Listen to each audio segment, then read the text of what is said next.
Hadirin hadirat, muslimin muslimat, mukminin mukminat yang belum kawin dan belum sunat, semuanya dimuliakan Allah Subhanahu wa taala. Amin ya rabbal. Bahagia jadi seorang santri, senang jadi santri, bangga jadi santri. Sekarang ada orang tua yang malu kalau anaknya di pesantren. Anak kamu di mana? SMP plus. Anak kamu di mana? Anak saya sekolah unggulan. Anak kamu di mana? Ya, karena nggak lulus kemarin ya saya serahkan aja ke pesantren lah. Dia sangka pesantren tempat pembuangan anak-anak bodoh. Betul. Itu tidak terjadi di Pamekasan. Saya sedang berada di pondok pesantren Mambaul Ulum. Mamba, sumber, mata airnya ilmu pengetahuan. Di sini ada santri lebih 5.000 orang. Ada siswa dan siswi lebih 7.000 orang. Jumlah total semuanya lebih 12.000 orang. Hitung sendiri berapa bola matanya. Berapa jumlah telinga, hati, pikiran, jari-jari kakinya. Semuanya bernilai ibadah, bertasbih mengagungkan Allah Subhanahu wa ta'ala. Orang tua yang sudah memasukkan anaknya ke pesantren, maka dia sudah lepas tanggung jawab nanti ketika ditanya. La tus'alunna yawma idzin 'anin na'im. Ingat wahai ayah, ingat wahai bapak, kullukum ra'in, setiap kamu adalah pemimpin, wa kullukum mas'ulun ar ra'iyatih, kamu akan ditanya tentang yang kamu pimpin, tentang istrimu, tentang anakmu. Beruntung kalian wahai ayah, wahai ibu yang sudah meninggalkan anaknya di pesantren, terjaga akidahnya dalam benteng ahlus sunnah wal. Allahu Akbar. Jangan pilih pesantren hanya karena anakmu tidak lulus seleksi SMP negeri. Jangan masukkan anakmu ke pesantren karena niatmu tidak tulus, daripada enggak sekolah, daripada enggak ada ijazah, daripada di rumah, daripada nongkrong, masukkan ke pesantren. Luruskan niatmu. Innamal a'malu. Niat yang baik, meletakkan anak di lembaga pendidikan yang islami, menyerahkan kepada alim ulama, itulah yang akan membuat anakmu soleh dan solihah, menjadi waladun salihun yad'ulah. Insyaallah semua adik-adik ini insyaallah anak-anak yang soleh dan solihah. Amin ya rabbal. Kenapa sih anakmu mesti di SMP? SMP itu hebat Ustadz. Di SMP itu ada pelajaran English language. Kalau anak saya di SMP, SMA, nanti dia bisa ke Australia, dia bisa ke Inggris, dia bisa ke Amerika, karena dia lulus TOEFL, Test of English Foreign Language. Dia pikir bahasa Arab itu lebih mudah dari bahasa Inggris. Bahasa Inggris itu perubahan katanya tidak terlalu banyak. Berkata, say, saying, said. Tapi coba kalau bahasa Arab, qala yaqulu qawlan qailun maqulun, qul la taqul maqalun maqalun miqalun. Belum lagi kalau tasrif fi'il madinya. Qala qala qalu qalat qalata qulna qulta qultuma qultum qulti qultuma qultunna qultu qulna.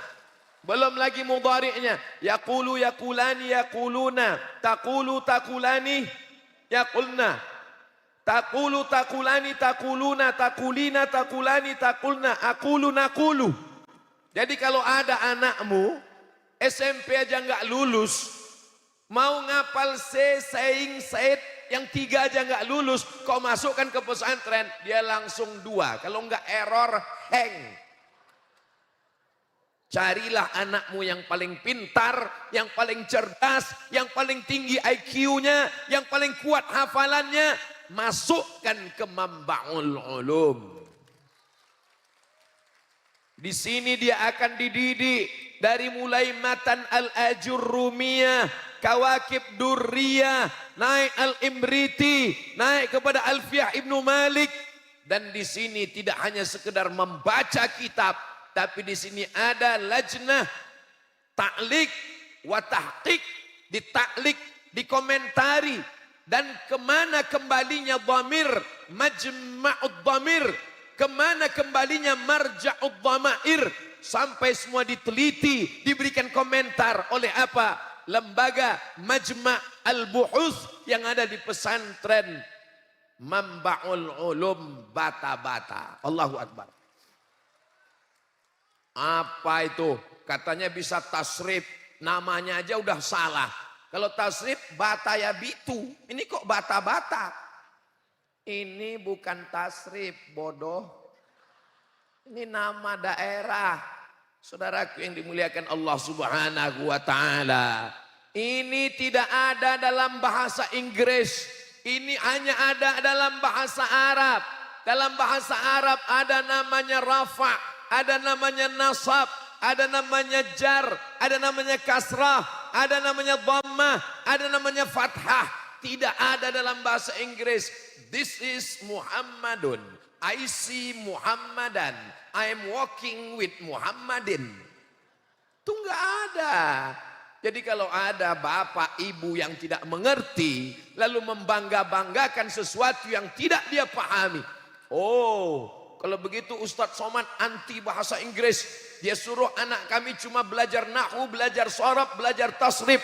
Dia suruh anak kami cuma baca kitab kuning. Maksud saya bukan gitu, Beb. Maksud saya, kalau ngapal tasrif yang begitu banyak saja anakmu mampu, apalagi cuma ngapal bahasa Inggris.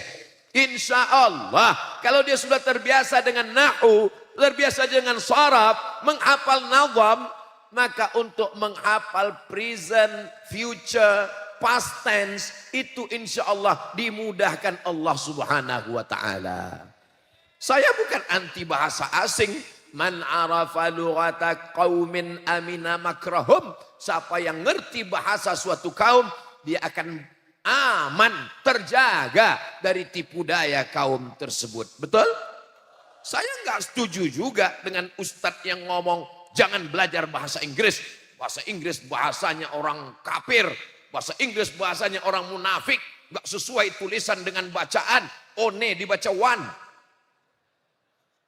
Ya ini namanya budaya. Ketika Nabi Muhammad SAW sampai ke kota Al-Madinah Al-Munawwarah, di Madinah ada orang Yahudi Bani Nadir, ada Yahudi Bani Quraizah, ada Yahudi Qainuqa, ada Yahudi Khaybar. Sahabat Nabi ada yang Yahudi namanya Ka'bul Ahbar, ada yang Yahudi namanya Husain, masuk Islam namanya dirubah menjadi Abdullah bin Salam. Bahkan istri Nabi pun ada seorang perempuan orang Yahudi namanya Sofiyah binti Huyai bin Akhtab, bertetangga dengan Yahudi. Nabi menyuruh sahabat belajar bahasa Yahudi. Menjadi penterjemah Nabi namanya Zaid bin Thabit radhiyallahu an. Apa kata Sayyidina Zaid? Ta'allamtuhu wa adzaqtuhu. Saya belajar bahasa Yahudi, saya ngerti dan faham nisfa syahrin, selama setengah bulan. Jadi kalau ada di antara kita kursus bahasa Inggris yang terlalu lama, SMP 3 tahun, SMA 3 tahun, kuliah 4 tahun, naik pesawat, dengar pengumuman yang paham cuma 3. Ladies and gentlemen, all of our passenger, thank you. Jadi silakan belajar bahasa Inggris, tapi bahasa Arab jangan ditinggalkan. Baca Quran, bahasa Arab. Sahih Bukhari, bahasa Arab. Sahih Muslim, bahasa Arab. Belajar fikih dari mulai yang kecil. Matan takrib, naik Fathul Qarib, naik I'anatul Talibin, naik kitab Ma'ali, kitab Majmu' Syarah Muhadzab. Saya mau tahu semua mazhab Hanafi, mazhab Maliki, mazhab Syafi'i, mazhab Hambali. Ditulis oleh Imam Ibnu Rushd. Orang barat menyebutnya Averroes. Diabadikan patungnya di Spanyol karena dia juga seorang filosof. Tapi juga di kepalanya tidak hanya Socrates, Demokritos, Thales, tapi juga dia mengerti fikih. Maka ditulislah sebuah kitab Bidayatul Mujtahid wa Nihayatul Muqtasid. Itu semua pintunya, kuncinya adalah bahasa Arab. Allahu Akbar. Tapi yang dimaksud bahasa Arab bukan cuman muhadasah, bukan conversation, bukan cuman ngomong. Kalau cuman ngomong, saudara kita yang nggak pernah belajar nahu, belajar sharaf, insya Allah 1 bulan di Saudi Arabia kerja sudah bisa. Ustaz tahu dari mana? Saya waktu musim haji berangkat dari Kairo, naik kapal laut, dipukul ombak, dihempas gelombang melewati Laut Merah. Kami pun sampai ke Jeddah, sampai di Jeddah kerja, sampai ibadah haji. Di situ saya banyak ketemu kawan-kawan, saudara-saudara. Dari mana Mas? Dari mana Bang? Dari mana? Saya dari sana. Nama tempat kampungnya nggak boleh disebut, menjaga kode etik jurnalistik. Dulu belajar bahasa Arab di kampung, enggak. Tamat sekolah apa? SMA. Sampai sini bisa ngomong? Bisa Pak Ustadz. Kok bisa ngomong? Terpaksa. Jadi dia cerita ke saya waktu kami kuliah dan saya kerja di Makkah. Katanya dia ngomong itu karena terpaksa, walaupun nggak ngerti, nggak paham nahu. Disuruh sama Sohibul Sayyid, Sohibul Bait belanja ke pasar. Istari laham bagar, istari beli, laham daging, bagar bakar, lembu. Istari laham bagar, laham bagar, laham bakar. Sampai di toko, ingat laham, lupa bagar. Ditanya sama orang Saudi, Islaham, Islaham. Laham mo. Karena terpaksa bisa sendiri, bercampur dengan bahasa apapun bisa. Yang tidak bisa dipelajari di jalan adalah nahu, adalah saraf. Enak kalau belajar ini di pondok, pelajarannya nggak banyak. Anak saya SMP hebat, di SMP cuma 5 pelajaran guys. Fisika, kimia, matematika, bahasa Inggris, pendidikan bahasa Indonesia, ikut ujian. Kamu pikir di pesantren orang cuma ngaji alif bata, nahu, sharaf, balaghah, ma'ani, bayan, fikih, usul fikih, qawaidul fikih, hadis, mustalah hadis, rijalul hadis, mukhtaliful hadis, tafsir, ulumul Quran, arud qawafi. Ngingatnya aja pingsan.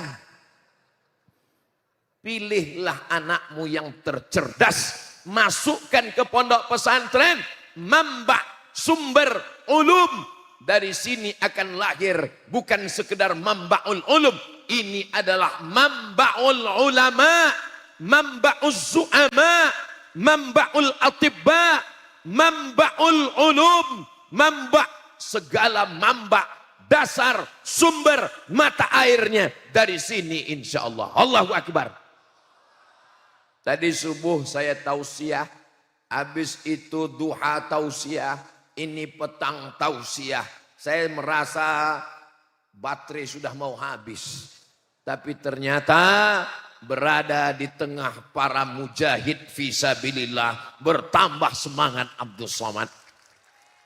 Man kharaja fi talabil ilmi, siapa yang keluar rumah untuk menuntut ilmu, fahuwa fisabilillah.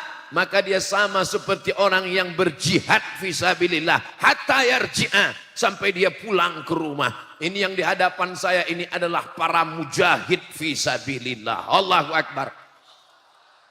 Liburan jangan pulang. Talaki dengan para kiai. Kalau ditanya sama ayah, ditanya sama ibu, kamu nggak pulang, jihad. Ngapain pulang? Godaannya banyak. Nanti ketemu sama pacaran, hilang hafalannya. Di sini sudah dibagus. Ini pesantren apa nggak ada perempuan? Ada. Mana perempuan? Di sini tidak ada ikhtilat, tidak boleh campur aduk laki-laki dan perempuan. Jangankan santri, Ustadz Somad aja nggak bisa ngelihat perempuan. Mereka ada di sana Ustadz, mereka melihat Ustadz melalui layar. Maka supaya adil saya pun menyapa mereka melalui layar. Hai. Mereka adalah perempuan-perempuan solihah. Matanya, jilbabnya, rambutnya, wajahnya terjaga dari pandangan laki-laki. Laki-laki yang jahat, laki-laki pecandu narkoba, laki-laki pemabuk, laki-laki pemakai khamar. Jangankan lelaki yang jahat, lelaki yang soleh pun tidak boleh melihat mereka. Begitulah mereka dijaga di pesantren Mambaul Ulum. Apa yang mereka tunggu? Apa yang mereka cari di sana? Mereka sedang menunggu kamu, Besti. Kalian adalah imam-imam yang mereka nantikan. At-tayyibuna lit-tayyibat. Orang-orang baik ini akan bertemu dengan mereka yang baik di sana insyaallah. Jaga harkat martabat diri kalian, istri kalian, calon ibu anak-anak kalian adalah cerminan diri kalian. Kalau kalian baik, menjaga pandangan, menjaga muru'ah, menjaga harkat martabat, menjaga zikir, menjaga sholat berjamaah, insya Allah. Tapi saya nggak tahan Ustaz. Setiap malam saya terbayang-bayang, makan tak kenyang, tidur tak lelap. Gimana cara menghilangkannya? Hilangkan aja dengan nazam kalamuna labzun mufidun kastaqim ismun wa fi'lun summa harfunil kalim. Hilangkan aja dengan nazam. Enggak hilang juga Ustaz. Dihilangkan dengan tasrif. Kotala, kotalu, kotalat, kotalata, kotalna, kotalta, kotal. Itu mau sampai tertidur. Ngigaunya pun malam. Yaktulu, yaktulani, yaktuluna. Saudaraku yang dimuliakan Allah subhanahu wa ta'ala. Saya hari ini rasa-rasanya tadi disebutkan sebelum tausiah. Ustadz Abdul Somad lahir di Sumatera Utara 1977. Baru saya sadar udah tua. Kalau nggak disebutkan tadi, saya merasa santri kelas 5 sekarang ini. Allahu Akbar. Ustadz Somad ini orangnya nggak sopan, galilul adab, nggak ada santun tata krama, membelakangi para kiai, para alim, para ulama. Saya sebelum maju sudah minta izin 10 jari saya angkat 11 dengan kepala. Saya sudah mohon kepada mereka kiai semuanya dan semua kiai setuju ngangguk. Maka saya berani. Makanya kalau nonton dari awal, jangan tonton video pendek 1 menit TikTok. Lihat dari awal sampai akhir supaya jangan menimbulkan fitnah, jangan ada dusta di antara kita. Betul? Jadi kalau ada orang tua dimanapun berada, ditanya oleh tetangga, jiran, kawan, sahabat, anakmu di mana? Anak saya di Mambaul Ulum Bata-Bata. Bangga punya anak di pondok pesantren, mata pelajarannya banyak, nahunya, sorobnya, baca kitabnya, hafalan Qur'annya. Dan mereka bersanad dari kiai, dari gurunya, sampai kepada Sayyidina wa Maulana Muhammad sallallahu alaihi. Saya pergi ke satu pesantren, saya tanya, mohon maaf ya Kiai, bukan lancang, bukan kurang ajar, bukan nggak ada adab, ini sekedar nanya karena nggak tahu. Ini kiainya sanadnya kemana? Ini sanadnya kepada Sayyid Muhammad bin Alawi bin Abbas Al-Hasani Al-Maliki. Oh, dari sana. Pindah ke pondok satu lagi. Ini sanadnya dari mana Kiai? Ini sanadnya daripada Syekh Musnidud Dunya, Musnidul Asr, ahli sanad dunia, Syekh Muhammad Yasin bin Isa Al-Fadani. Oh, dari sana. Bersanad. Lalu kemudian Mambaul Ulum ini dari mana? Dari Sayyid Amin Kutubi, salah satu wali Allah di tanah suci Makkah Al-Mukarramah. Beruntung adik-adik sekalian, kalau sudah mendapatkan sanad keilmuan, peganglah. Al-isnad minad din. Sanad ini bagian dari agama. Fanzuru amman ta'khudhu dinakum. Lihat dari mana kamu mengambil sanad keilmuan kamu. Apa kata Abdullah ibn al-Mubarak? Laulal isnad. Kalau bukan karena sanad, laqala man sya'a ma sya'a. Maka orang akan bicara semaunya saja. Apa kitab yang dipakai? Matan al-Ajurrumiyah. Siapa yang mensyarahnya? Disyarah oleh Syekh Ahmad Zaini Dahlan. Oh, Ustadz Somad diam-diam ternyata ngecek buku yang ada di sini. Saya bukan ngecek, terlihat. Di mana Ustadz lihat? Tadi sebelum di sini kami ada acara. Acara apa namanya? Podcast bersama pesantren Mambaul Ulum Bata-Bata. Ada podcastnya. Di mana kami bisa lihat? Saksikan hanya di channel Mambaul Ulum Bata-Bata. Subscribe, like, share, and comment. Saya lihat di atas bantal ada kitab Matan al-Ajurrumiyah. Disyarah, dijelaskan oleh Sayyid Syekh Muhammad Zaini Ahmad Zaini Dahlan. Siapa Ahmad Zaini Dahlan? Mufti mazhab Syafi'i di Makkah Al-Mukarramah. Kalau kita tahu ada namanya Nahdlatul Ulama, didirikan oleh Hadratus Syekh Muhammad Hashim Asy'ari. Beliau belajar Sahih Al-Bukhari yang ditulis oleh Imam Muhammad bin Ismail bin Ibrahim bin Al-Mughirah bin Bardisbah Al-Bukhari. Dari mana beliau dapatkan kitab ini? Dari gurunya, dari Syekh Mahfud At-Tarmusi, Tremas, Pacitan. Syekh Mahfud At-Tarmasi dari mana? Dari gurunya Syekh Bakri Syata. Syekh Bakri Syata dari mana? Dari gurunya.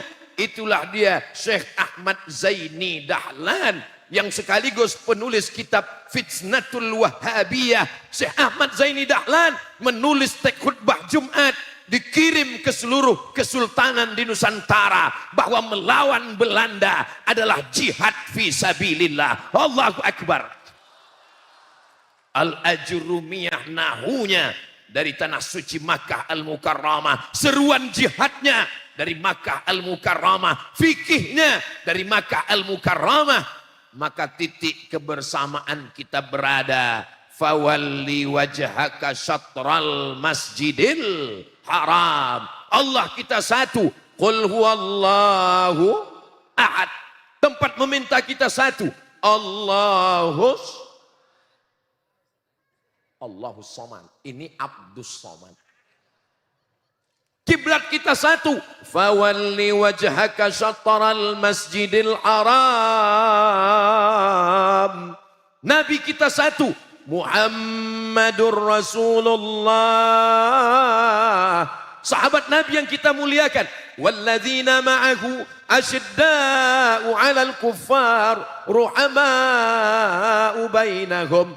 Tegas, bukan keras. Jadi kalau ada yang mengatakan itu Ustadz Somad itu adalah Ustadz yang keras. Ustadz Somad itu hatinya selembut salju. Tapi kami dengar suaranya keras sekali. Mikrofonnya bagus. Coba kalau saya bisa tausiah dengan suara lemah lembut. Mari kita masukkan anak kita ke pesantren. Nanti dia selamat dari narkoba. Dia selamat dari zina. Dia menjadi anak yang berbakti pada orang tua. Bisa saya.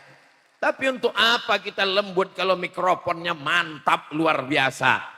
Abdul Somad tausiah menggelegar. Itu karena ada saudara-saudara kita yang berada di tengah. Ini bukan pondok untuk nunggu durian runtuh. Ini yang mengatur suara ini. Suara saya jelas. Adik-adik yang ada di atas suara saya jelas. Masya Allah, tabarakallah. Di mana-mana kalau saya tausiah itu drone. Tapi di Mambaul Ulum bukan cuma drone, layang-layang pun naik semua ke atas. Allahu Akbar. Al-muhafazatu 'alal qadimis salih. Yang lalu yang baik-baik kita ambil. Wal akhdhu bil jadidil aslah. Yang baru-baru tetap kita ambil. Mikrofon kita ambil, drone kita ambil, podcast kita ambil. Tapi pelajaran yang lama, kitab-kitab turas, kitab klasik, kitab kuning, tetap kita jaga kelanggengannya sampai hari kiamat insya Allah. Walaupun adik-adik nanti mungkin tidak jadi kiai, bukan jadi pimpinan pondok pesantren, tetap kalian akan membacakan kitab ini kepada anak, kepada istri. Kenapa? Karena dunia ini akan tetap banyak fitnah. Man ya'ish ba'di, siapa yang hidup di akhir zaman setelah aku mati, fasayarah ikhtilafan katsira. Dia akan banyak melihat ikhtilaf yang begitu banyak. Yang selamat adalah orang yang berpegang kepada sunnah. Alaikum bisunnati, ikutilah sunnahku. Wa sunnatil khulafa'ir rasyidin al-mahdiyyin min ba'di. Khulafa' Rasyidin, Sayyidina Abu Bakar As-Siddiq, Sayyidina Umar bin Attab, Sayyidina Utsman bin Affan, Sayyidina Ali bin Abi Thalib, min ba'di, setelah aku mati, addu 'alaiha bin nawajid, gigit pakai gigi geraham, jangan pegang dengan tanganmu, nanti akan terlepas, gigit sampai tanggal dunia, sampai hancur binasa, kau akan tetap berpegang dengan ahlus sunnah wal. Saya enggak maulah anak saya di pesantren Pak Ustadz. Kenapa?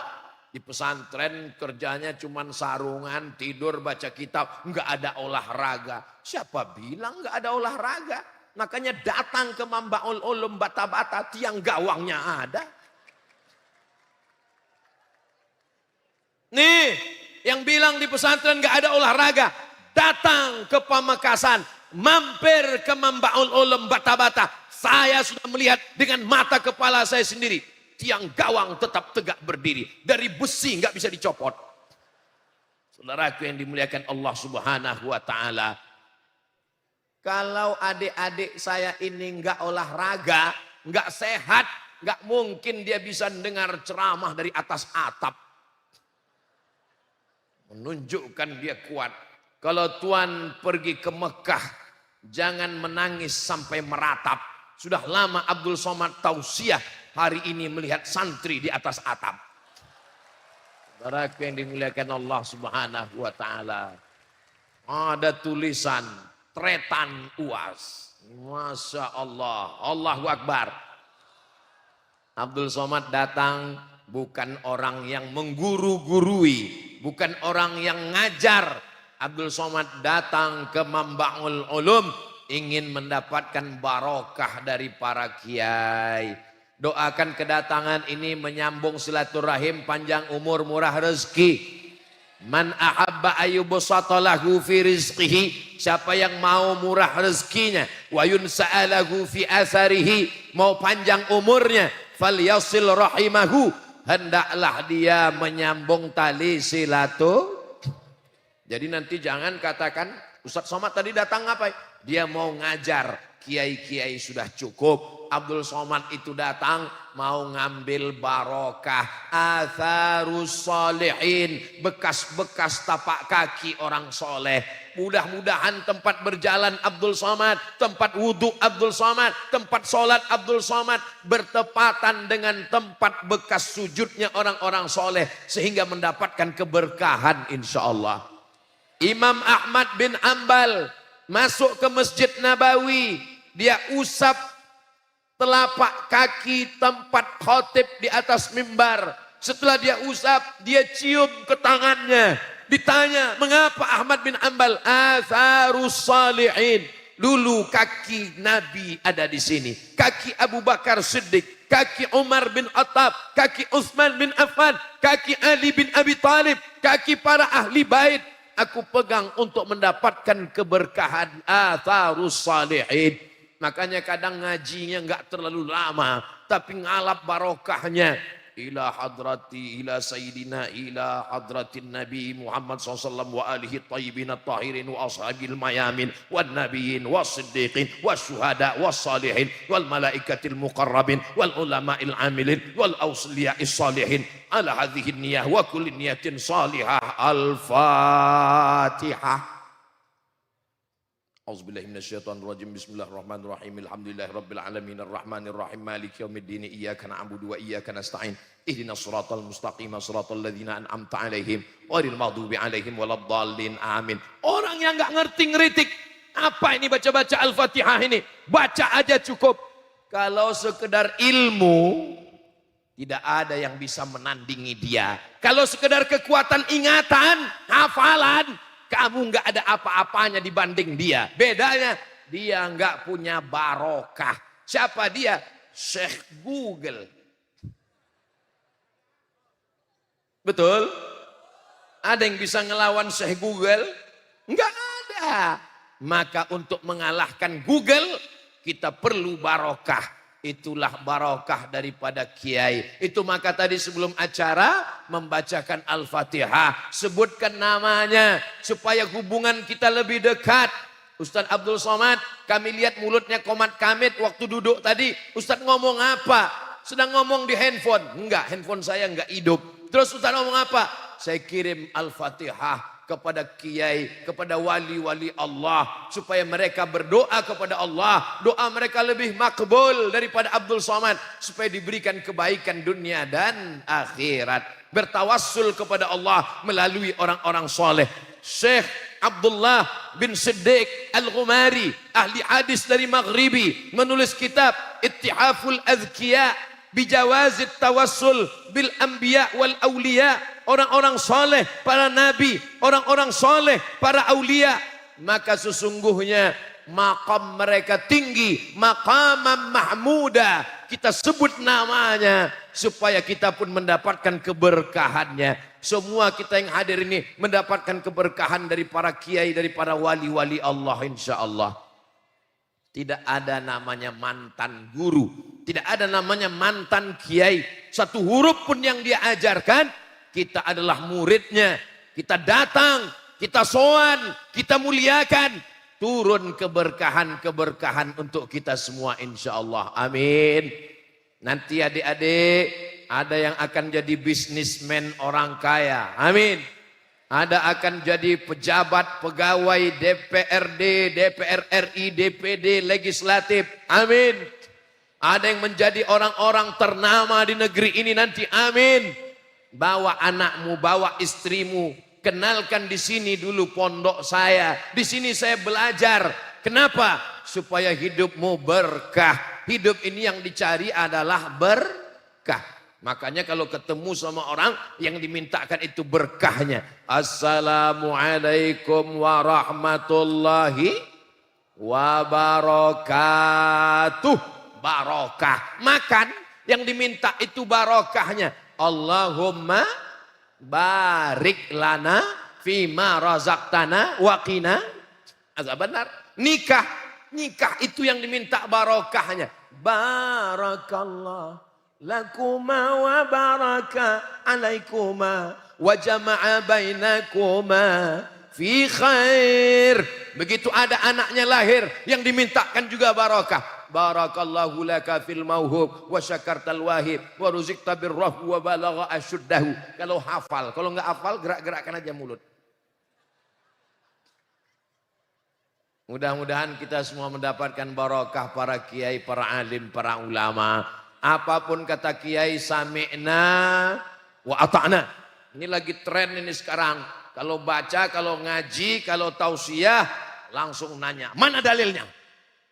Nanya dalil tuh nggak salah, tapi andai disebut apa kita faham. Para santri nanya dalil. Sekarang banyak orang sama ulama nggak percaya, tapi sama pilot naik pesawat percaya. Kalau ulama yang ngasih tahu mana dalilnya, tapi pas naik pesawat dia nggak tahu pilot itu lulus atau baru belajar atau ini baru test drive. Belum ada penumpang yang buka pintu nanya sama pilot.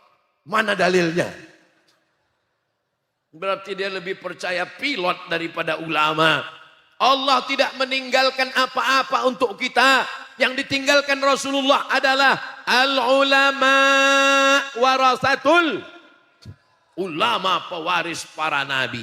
Bumi Madura tidak hanya subur tanahnya, sejuk anginnya, indah pantainya, tapi juga bumi ini, bumi yang paling subur melahirkan para ulama. Allahu Akbar.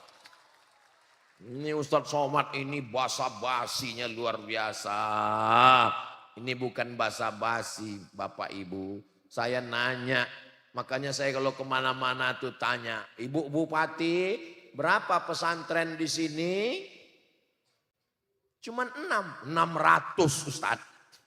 600 pondok pesantren, lewat jalan, lewat gang, lewat simpang ada pondok pesantren. Bahkan lebih banyak pesantrennya daripada santrinya Pak Ustadz. Orang bingung, kenapa pesantren banyak? Pesantren inilah benteng pertahanan kita untuk mempertahankan ajaran agama Islam di tengah keluarga dan bangsa kita insya Allah. Jangan masukkan anak ke pesantren. Nanti kalau masuk pesantren, dia akan mendirikan negara Islam. Dia anti NKRI, dia anti Pancasila. Yang ngomong siapa? Datang ke pesantren Mambaul Ulum Bata-Bata, bendera tegak berdiri, menyanyikan lagu kebangsaan Indonesia Raya. Sebelum acara kita mulai, kepada seluruh jamaah harap berdiri. Mahallul qiyam. Indonesia tanah airku, tanah tumpah darahku. Siapa yang membuat Indonesia ini merdeka? Tentara, TNI, Jenderal Sudirman, Bung Tomo.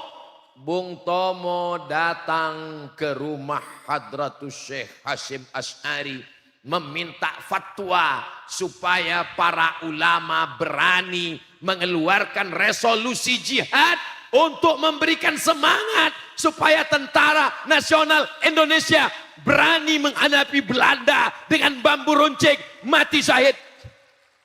Maka tanggal 10 November semuanya mereka berteriak, berjuang, serbu, Allahu Akbar. Belanda lari pontang-panting, pulang ke Amsterdam, pulang ke Leiden, pulang ke Belanda. Yang tinggal di Nusantara, terong Belanda.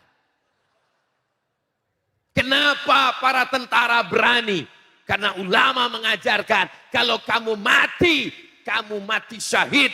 Orang yang mati syahid, sakratul mautnya seperti kulitnya dicubit lembut. Orang yang kena azab kubur bebas pertanyaan mungkar nakir. Orang yang mati syahid enggak dihisab, langsung masuk ke dalam surga. Itulah yang membuat bangsa Indonesia merdeka. Karena Allah, karena Rasulullah, karena ulama ahlus sunnah wal. Ini harus diajar. Allahu Akbar. Itu namanya takbir susulan. Ini kadang orang nggak tahu. Dia anggap kalau masuk pesantren teriak Allahu Akbar berarti nggak cinta NKRI. Kalau NKRI nasionalisme meninggalkan agama. Siapa yang memecah belah umat ini? Semua yang berkata Allahu Akbar, dia adalah cinta negara kesatuan Republik Indonesia. Itu makanya sila yang pertama, ketuhanan yang maha esa. Qul huwallahu ahad. Tuhan yang mana? Baca preambul pembukaan Undang-Undang Dasar 1945. Dengan ini bangsa Indonesia menyatakan kemerdekaannya. Apa?